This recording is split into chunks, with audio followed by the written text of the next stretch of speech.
যাকে ভালো করে চোখেই দেখিনি তাকে মিস করব কি করে? না আসলে আপনার অর্ধেক কথাতেই তো হাজবেন্ডের কথা উঠে আসে, তাই। হাজবেন্ড মানে সেই ব্যক্তিটা নয় স্যার। হাজবেন্ড মানে একটা পরিচয়, একটা সত্তা, যে আমার সাপোর্টে থাকলে হয়তো আমার অনেক সুবিধে হতে পারতো। আমি শুধু সেটা মেন করার জন্যই বলি।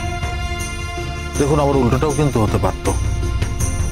মানে আপনার হাজবেন্ড থাকলেই উনি যে সাপোর্টিভ হতেন তারও কিন্তু কোনো মানে নেই।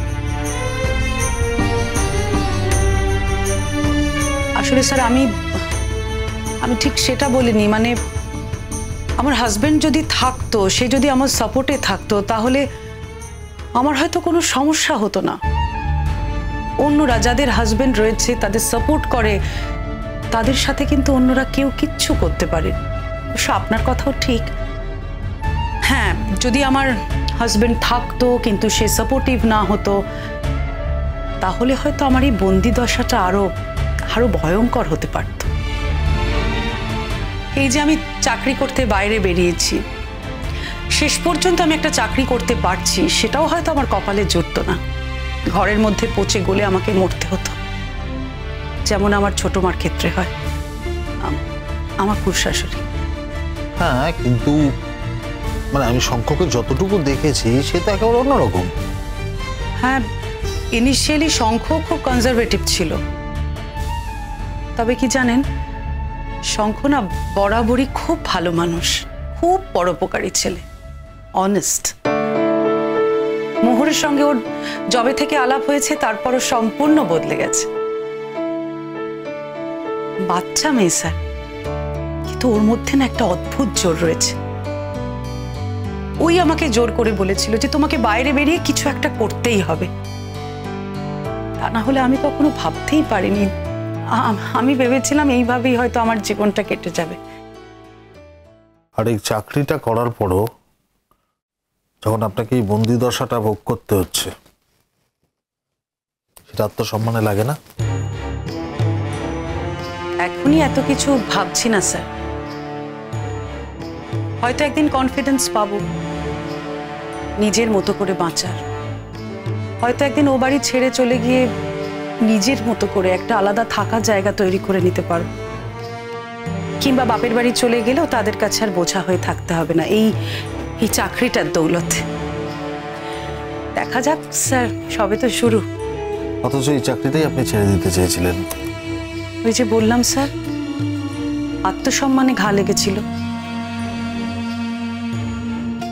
আর ওই বাড়িতে যে বন্দি দশাটা আপনি ভোগ করছেন, সেক্ষেত্রে আপনার আত্মসম্মানে কোনো ঘা লাগে না, তাই তো? শুধু আমার বেলায় যত আত্মসম্মান না, আমি বাইরের লোক বলে। অদ্ভুত। আপনার সব বোঝাটা ঠিক নয় স্যার। ভুলটা কোথায় বুঝিয়েছি একটু ক্লিয়ার করে দেবেন প্লিজ? বেশ, তাহলে বরং আজকের কাজটা তোলা থাক। তা আপনি তো আমাকে 4টে মেল করতে বলেছিলেন, 2টো মাত্র করতে পেরেছি এখন অবধি।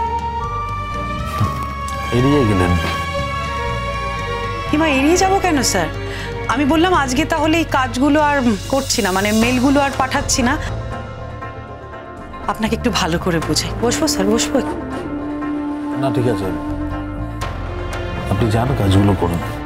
আচ্ছা শুনুন, আমি আমার জন্য খাবার অর্ডার করছি, আপনার জন্য করছি।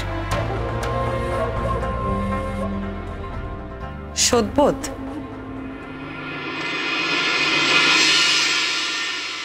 কি বললেন?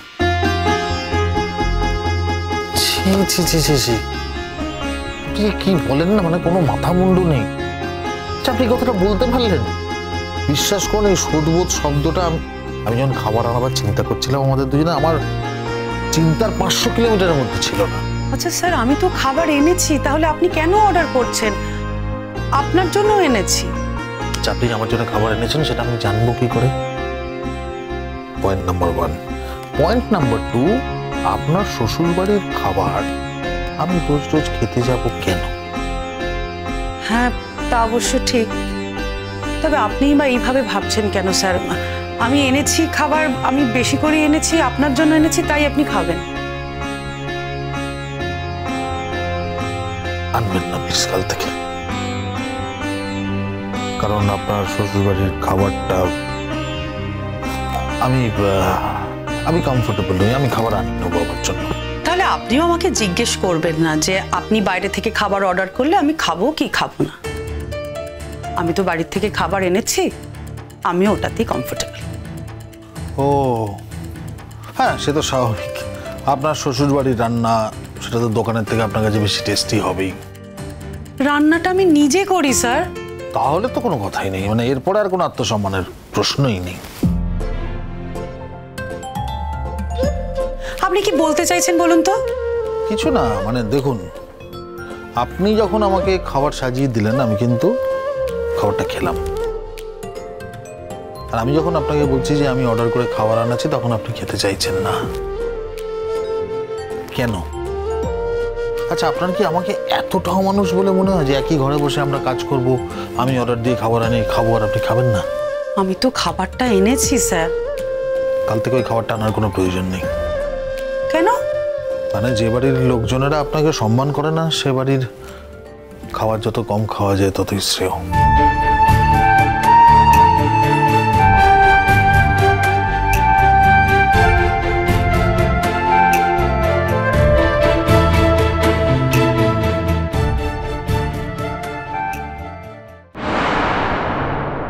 এখন যদি তোমাদের দুই বোনকে অ্যারেস্ট করি, ব্যাপারটা কিরকম হবে ভেবে দেখেছো?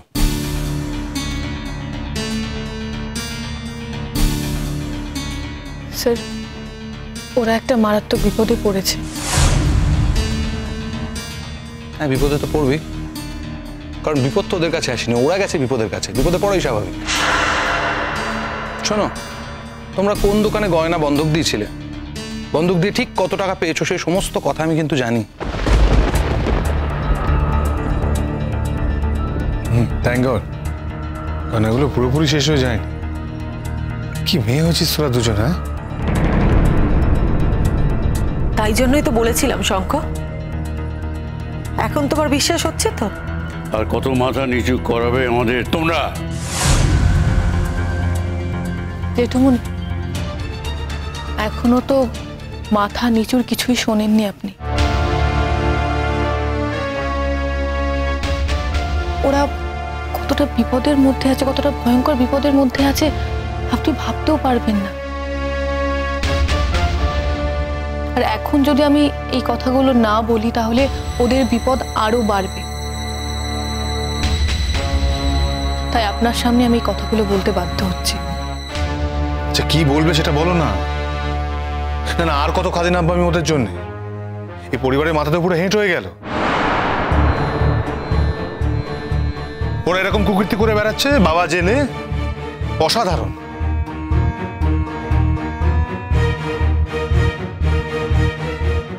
আর ছোট মা, আমি সত্যি বুঝতে পারছি, তোমার জায়গায় দাঁড়িয়ে ফিল করার চেষ্টা করছি। তোমার মা হিসেবে কতটা মাথা হেঁট হয়ে যাচ্ছে ওদের জন্য। আমাদের বাড়িতে এরকম এরকম দুজন অপদার্থ মেয়ে জন্মেছে, এটা ভাবলেই আমার মাথা হেঁট হয়ে যাচ্ছে। আচ্ছা, তোরা কি করেছিস বল? না, চুপ করে আছিস কেন, বল।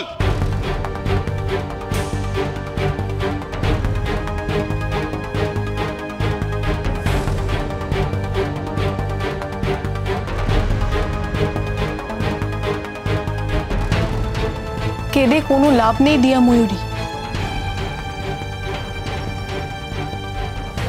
দিয়া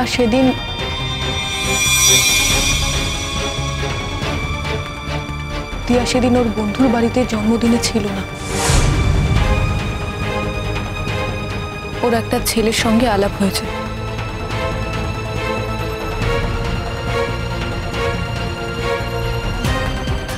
ও ভেবেছিল ছেলেটি ওকে বিয়ে করবে, আর সেই জন্যই ও তার জন্য তার সঙ্গে তুমি রাত কাটাবে?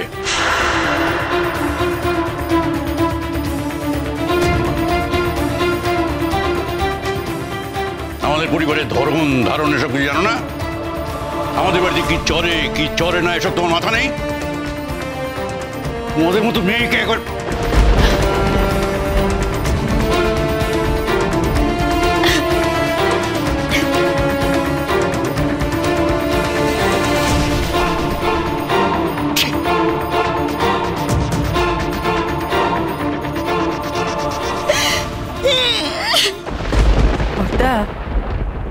আজকে আপনি শাসন করছেন।